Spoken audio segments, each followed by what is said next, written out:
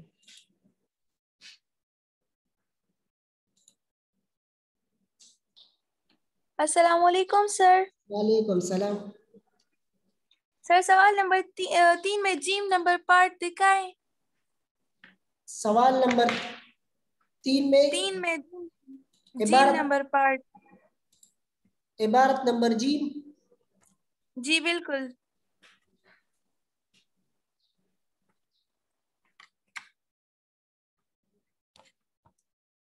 عبارت نمبر جیم، یہ سوال نمبر 3 عبارت نمبر جیم. وَإِذَا تُلِيَتْ عَلَيْهِمْ آيَاتُهُ زَادَتْهُمْ إِيمَانًا، ترجمہ جب انہیں اس کی آیتیں پڑھ کر سنائی جاتی ہے تو اس کا ایمان اور بھی بڑھ جاتا ہے. یہاں پہ بھی رہ گیا ہے، آپ لوگ بھی اس کے ساتھ لگے. جب انہیں اس کی آیتیں پڑھ کر سنائی جاتی ہے تو اس کا ایمان اور بھی بڑھ جاتا ہے. عبارت نمبر جیم یہ وَإِذَا تُلِيَتْ عَلَيْهِمْ آيَاتُهُ زَادَتْهُمْ إِيمَانًا. اس میں اور کچھ ہے جو سمجھ نہیں آ رہا؟